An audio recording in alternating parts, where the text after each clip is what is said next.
between the three of these next guests is partly Big Finish. We can also stretch a point and say it's Daleks, because David is a Dalek, Mike built the Dalek, and Una likes Daleks.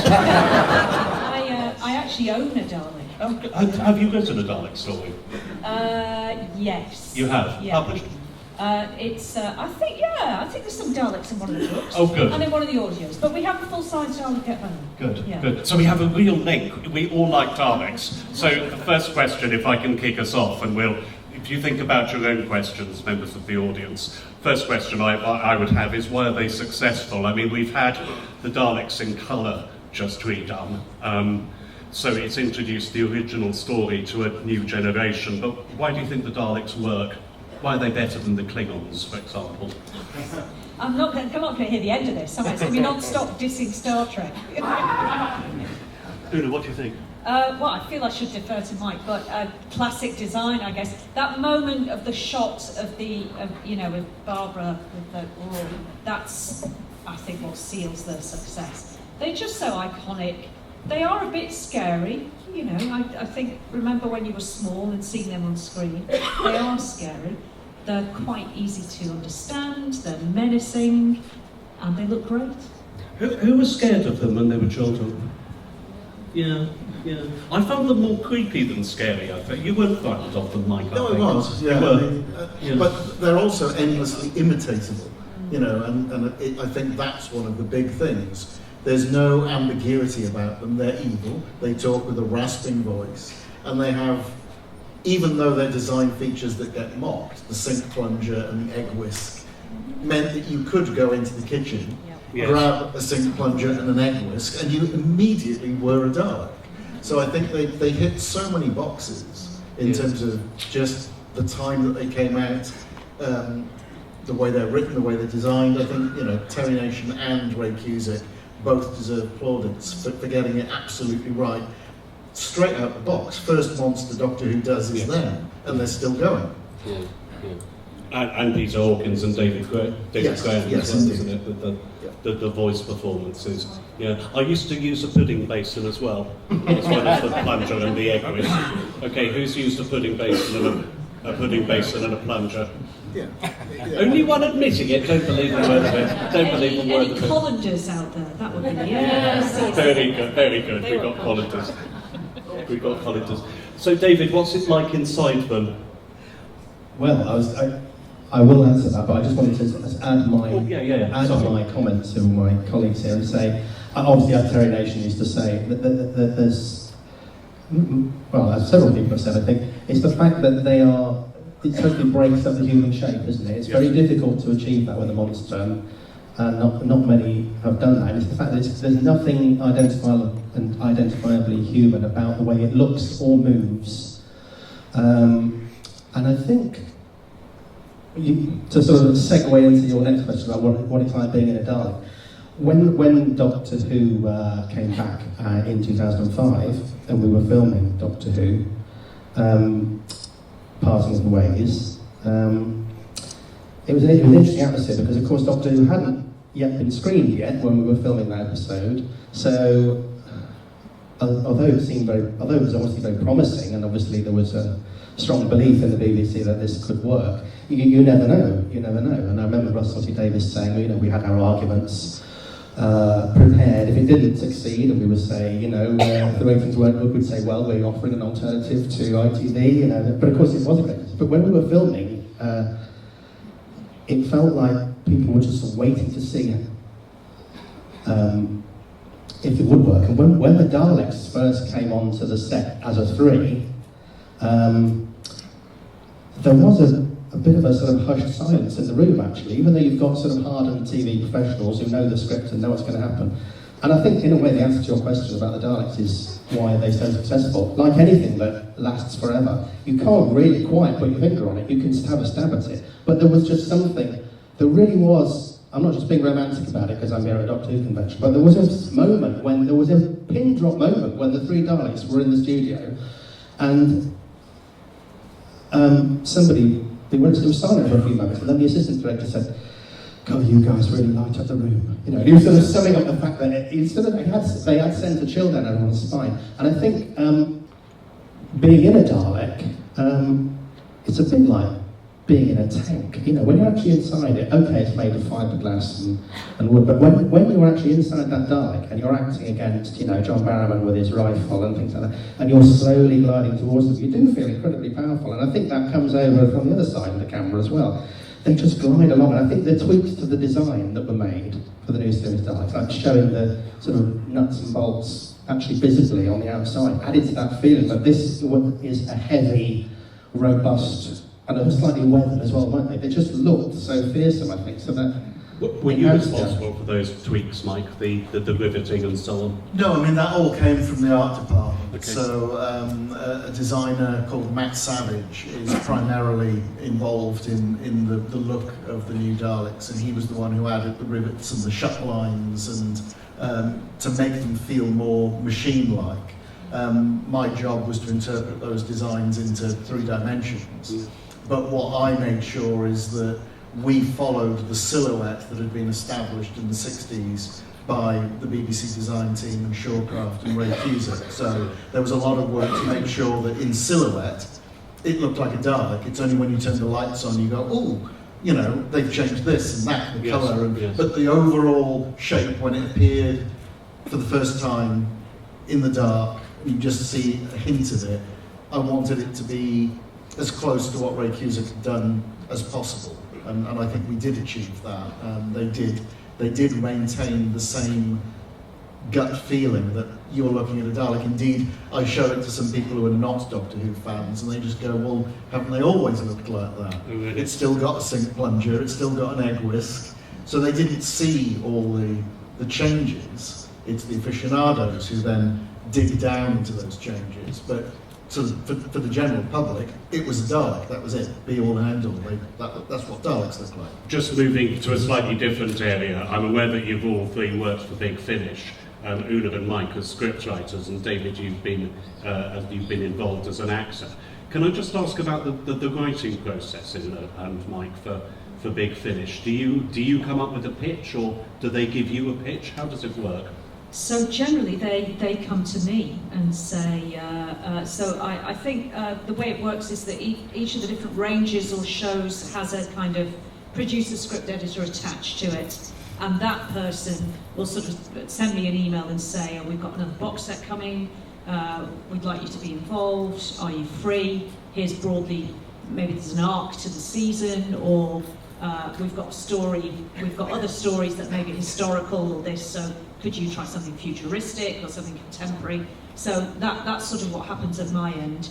And then what happens is that I get a deadline, and far too close to it, I produce some words. But that's true of any writing, really, isn't it? But I think that sort of producer, script editor led is sort of the distinctive thing, isn't it? Yeah, I think it surprises a lot of people who just assume that we go to them with, here's the story I want to do. And it's not. You're very much writing to a brief. And that brief can be quite specific. So, you know, you are writing for Sylvester McCoy, we want it to be a season 24 Mel story, it must be set in space because we've already got this, and you can only have a cast of X. Yes. Oh, and by the way, you can't use these monsters, these characters, because we're doing other stuff around it. So the brief you get occasionally is quite tight, and then you're asked to pitch a number of ideas to that brief, and they choose the one that they like, which isn't always the one that you want like. to do. Yeah. In fact, more often than not, they pick the one they go, well, I'll give them 3 ideas, and as long as it's that one, I'll be happy. Oh, they've chosen that one. And then you write that up to, generally what I do is kind of I write maybe a 2-page outline, and we sort of thrash out the story, and then we trim it down to a single page, and that kind of goes back to the guys at Big Finish, and also to Cardiff these days, who have to take a look at everything that's been done, and make sure that we're not accidentally doing something that they're going to be doing. Yes, I mean that's the big thing with the Cardiff approvals, is that if you write something that's got unit in or Daleks in or Cybermen and they've got something planned, you get a note back going, nope, not going to happen. They won't tell you why. You can have a good guess as to why, but yeah, I mean, that happens more often than not, but it means that you're not ending up with a Big Finish audio that's going out there with exactly the same plot as a TV series that's being planned. David, I'm aware that you've acted in Big Finish. Can you take us through a day in the Big Finish studio from an actor's point of view? The lunch. Yeah, the lunch. We've heard about the lunches already, I think. Yeah, I've only done one. That was a very long time ago. So I'll be speaking to Mike and Una after this talk and demanding a part. Oh, power, darling. Yeah, so it's 2001 I did it. Really? Very much like television today, I think. No, not really very much rehearsal, but only sort of almost for technical purposes, really. A bit of a run through. I mean, I don't know what it's like now, but yeah. Like television, television when Doctor Who was made in the 70s was made more like theatre, where you would rehearse for 2 weeks in a church hall or the Acton Hilton, as they called it, wasn't it?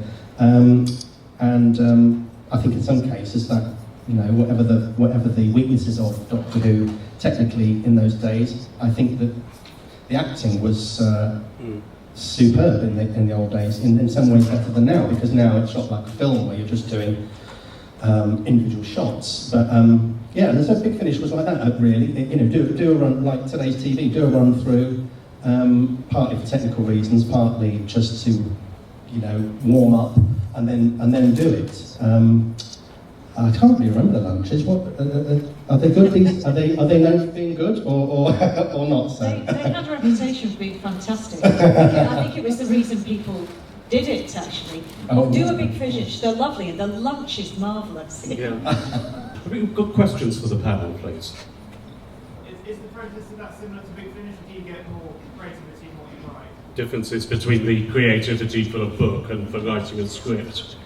I don't know what Una's experience. We were chatting about this briefly beforehand, but it's in some ways there's slightly more pressure on you in the book world, because you're not constrained by your number of characters, so your pitch can be sort of more expansive. But again, you are very much writing to a brief. We're not phoning up BBC Books and going, "Hi, I'd like to write for you again." They're phoning us and saying, "We have a slot available for this Doctor and this companion. We would like you to write a historical, present day, or whatever." And it's a similar process in that you write up your synopsis of 3 scenarios. They choose one of those scenarios. That is then condensed down to a single page, because the BBC will only look at a 1-page synopsis. That 1-page synopsis gets approved or rejected. You then go back and work that back up with any changes, and that starts the writing process. You're obviously, as I say, there's no constraint in terms of the number of characters you can write within that book, but there is a constraint in the number of words that you're allowed to write. And that can make a difference. And that depends whether you're doing a new series, original novel, a past series, a target novelisation, or a BBC audio book, which is a completely different format again. Yeah, that's exactly right. So I would say word count. Obviously, you can't do something like kill a major character. That's not going to happen. You can't introduce a hidden spouse or something like that. So you're working with, I won't say continuity, I won't say canon. You're working within continuity, yeah. So you're not trying to invent something that they would get tied to on screen. They're not interested in that. The other thing I'd say is that the deadlines can be pretty tight, yeah. Because television's very high pressured. It's a high pressure business. And the thing that probably falls to the bottom of the to-do list is run my eye over those novel outlines. Yeah. I have another Dalek question. Do you have like a favourite design between all the different major redesigns and the colour scheme changes? Like, Favourite type of Dalek? yeah. Yeah, favourite type of Dalek, favourite design. Well, ours at home is a remembrance one, so that's probably... They're fatter than the shortcraft ones, aren't they? The remembrance ones. Yeah, the Remembrance As I remember. Daleks are based on a set of moulds that were done for an exhibition up in Liverpool, Oh, really? and the size of the base is slightly different. As you get closer to the top, those proportions become more traditional Dalek, and Yeah. in fact a dome from Remembrance, the mould was what was used to create the new series Oh, Dalek, really? so I know that those proportions stay the same. Yeah. I've always been a fan of their.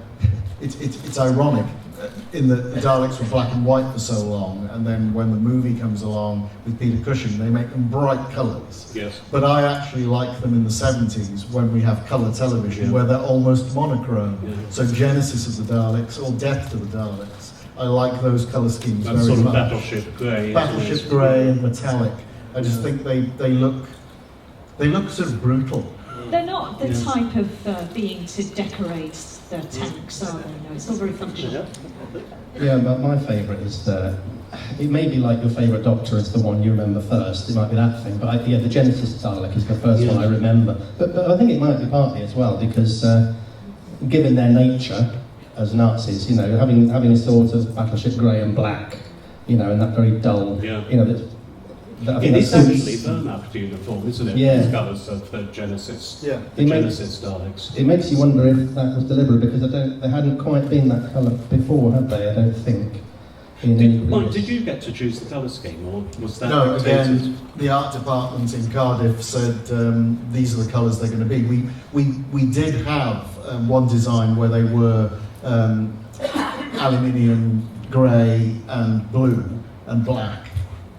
But Russell, in his wisdom, said, no, copper and bronze, please. And the reason was that he knew that 2 years later, or whenever it was going to be Daleks versus Cybermen. And he wanted copper and bronze to be versus silver and steel. So he didn't want the Daleks to have those silver and Yeah. steel colours. So it was a very deliberate decision by Russell. The new series Daleks are quite famous, and they continued from 2005 to present. Why do you think the Paradigm Daleks didn't also carry on through that time period? I'm loath to dismiss work by colleagues because I don't know the time and budget and pressures that those people were under. But I don't think they were successful because they didn't follow the silhouette of the classic Dalek. When those things appeared, the silhouette was wrong. They were hunchbacked, for lack of a better word. If you actually look at what's been done by a couple of CG artists on the covers of a few recent Big Finish audios, where they've tweaked the proportions and the shape of the Paradigm Daleks, they've been far more successful. And I think it was just one of those things. I just think the shape went slightly too far in one direction. I can't offer reasons for why that shape went that direction, but I don't think it worked. I don't think people looked at them and went, that's a Dalek, weirdly. And it's a strange thing. It's you change one tiny little thing too much, and it stopped being the thing that was popular. There were also, I gather, pigs to operate, you know, Yeah. because they were so tall, you couldn't sit in them, because a traditional Dalek, you sit in it, and you have your feet providing the motion forward. But if you're standing in this thing, you've really got to give it some oomph to move them. And I know people who've been in the Paradigm Daleks said they were hard work to move. So I think it's a combination of factors. It's a shame, because I think it put them off potentially trying more Dalek variants over the 15 years that the show has been back. However, I'm pretty certain that if they come back with Shooty, they're not going to be the bronzes. I have a feeling that, you know, there's people who want to crack at designing a new one, but let's see. Mike, can I ask you about your Gunners exhibition? One, how that came about, where do you keep all that stuff you got in there, and what's your favourite possession you got from Oxford? Okay, so the question's about an exhibition that's currently running at Gunnersbury Museum, which runs till June.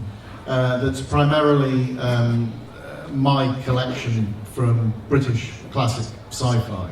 And it was what happened, where do I keep all this stuff? Well, The truth is, until sort of relatively recently, I had a permanent workshop at Ealing Studios and an office at Ealing Studios. So a lot of these items were on display round and about my workshop. Marvin used to sit next to my desk. The tripod used to sit on top of my filing cabinet. We had a Dalek in the workshop. But when I closed down the model unit shortly after the pandemic, all that stuff went into a shipping container and was locked away from public view. And it just struck me that it was a terrible shame that this stuff never actually got seen by people who would appreciate them. So at about the same time, Gunnersbury Park Museum contacted me and said that they would like to get some items on display for, originally it was just going to be called Doctor Who in Ealing.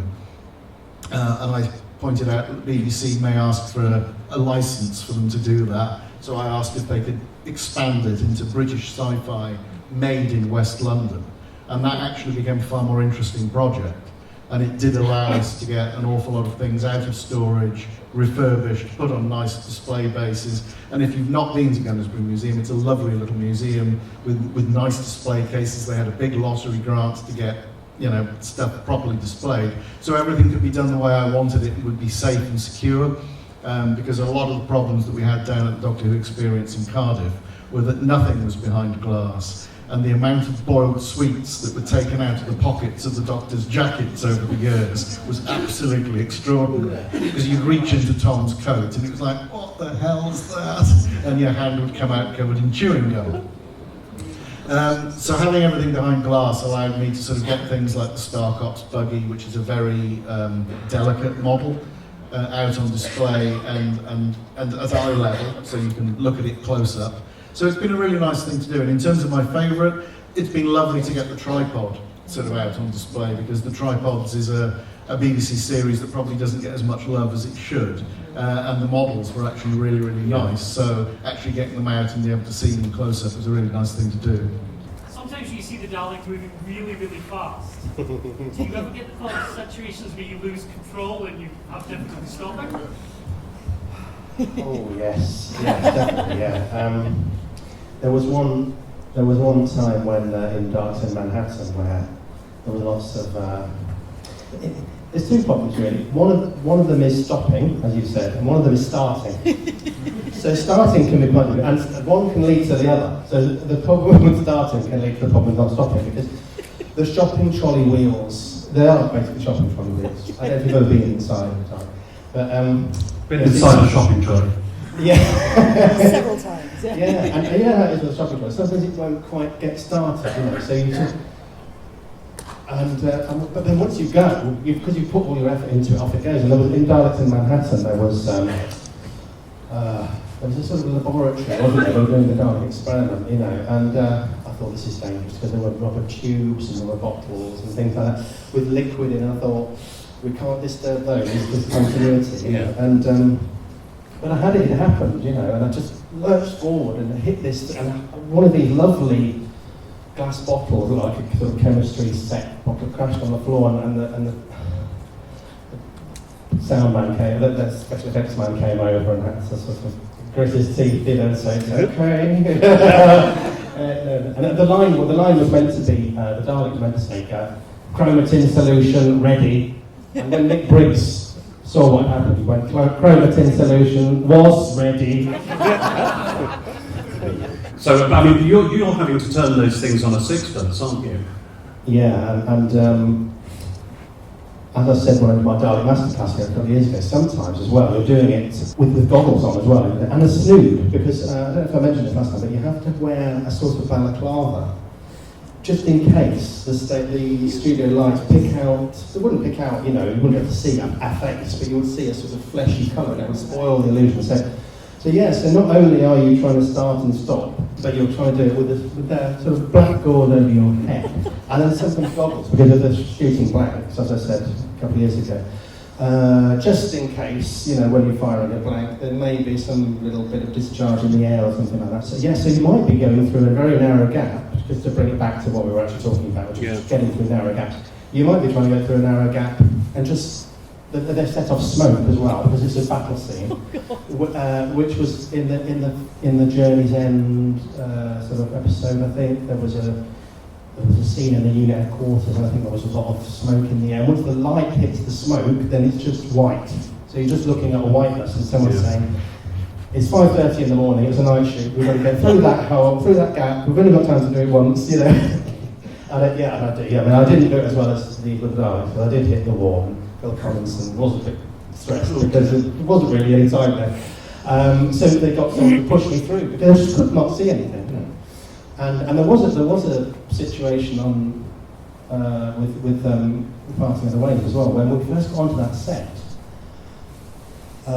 we had a look as Dalek operators and said, these doorways, I don't think they're wide enough for these Daleks, you know. And of course the special effects people thought, you know, we know what we're doing. You know, we don't need the Dalek operators telling us what to do. And we said, no, we really should have a look. And someone did look at it, have a look before the filming was started, and someone said, they're right, you know, the Dalek operators are right, these doorways, they're not wide enough for the Daleks. So they had to, you can't really see it, it's only slight, but they had to bevel the edge of the door. So it's almost like Satellite 5 was preparing for Dalek invasion, because they've got slightly beveled Dalek-shaped doors. But it was so tight. It's so tight to get through. How do you handle when you get writer's block and you just get stuck on a story or something and you just sort of banging your head against the wall or ripping your hair out? What do you do? Well, I do those things as well. So it's my job. So it helps that I don't get paid if I go to the, that really focuses the mind. I would do something very simple. So two things I'd suggest: switch to another project and work on something else. And the other thing that I would suggest is a thing called Pomodoro technique. Have you heard of that? No. Okay, so do you know those little kitchen timers that look like tomatoes? Have you ever seen those? They're little red plastic kitchen timers that look like little red tomatoes. The Italian word for tomato is pomodoro. Pomodoro technique. You can do it with a timer on your phone. You set a timer for 20 minutes, and you just write. Yeah, whatever comes down, whatever comes onto the page. You take a 10-minute break, go and stretch your legs, cup of tea, get a Kit Kat, and then sit down again 20 minutes. And you do that 4 times, then go and have your lunch, and then do the same again in the afternoon. So it's 2 blocks of 2 hours, and you just try and put things down on the page. And it really is a case of just play, try and decide what your story is in advance. Don't worry that it's not perfect, because it never is. There's always someone who's going to be writing less rubbish writing, but just what you're trying to get is into the lovely sort of state of flow and play and enjoyment. Forget the rest of the world, just remember it's your story and you're in charge. And those are quite simple tricks that you can get to make it work. And turn off the internet. Dr. Who canon is very it's very loose. So I wanted to know where do you get your research, and when it's like 2 different canons, which one do you choose and all of that? Well, the official answer, the sort of Paul Cornell approved answer, is there is no canon. So canon does not exist. There are things that I cannot do, so I can't kill characters and those sorts of things. I try and keep things very simple because I forget all this stuff. I can't line up. And I'm trying to keep Star Trek lined up in the other half of my brain. So I've got no Amlet 7, which is what I'm really interested in. So I try and keep it very simple. And I think that's easier for the storytelling. It's easier for the person reading or listening. What you need is a madman in the box, and that's really what you need. You Dr. Dalek's companion set up. And that really is all you need to make Doctor Who spin, I think. All the other stuff is like hundreds and thousands. So I try not, if I can't remember a piece of canon, I invent something that serves my story. And I think that's what everyone's been doing with Doctor Who the whole time, to be honest. What's your favourite? I think probably when I was watching younger, I think Davros actually. I think there's that combination, just that Michael Wishart performance the first time Davros was in it. Just the way he sort of embodied that. It's just that idea that that all that hatred that you knew from the Daleks had all come from him. We've had in the last 3, not today obviously, but in the 2 conventions before that, we had all 3 of the Davroses. So we've had Julian and Terry and David. and because they're not here, I mean, one is allowed to say Michael Wisher is absolutely stunning. I'm not saying he's better, but it's an absolutely stunning performance. Yeah. Yeah, absolutely. And in fact, my brother, my older brother Michael, hasn't seen Genesis of the Daleks since it came out, 40 years ago or something, and he's just rewatching it now on iPlayer, and he still thinks it holds up. So, for a story to have stay in someone's memory for 40 years is quite an achievement, isn't it? And that performance as well. There were some fabulous designs of monsters over the years. But Davos was also that, but also just the whole character as well, and the subtlety of his performance, the variation of his performance as well. Yeah, that's just... It's very Hitlerian, isn't it? He's the most Hitlerian of the monsters. And monsters don't always, even the very good ones, don't always have an ideology like that sort of grips your imagination, If you, as a child, and then as a teenager, when you realise that it's all based on the Nazis as well, it really holds up, as all those dialogues with the Doctor are all very chilling. Yes. So that's the one for me.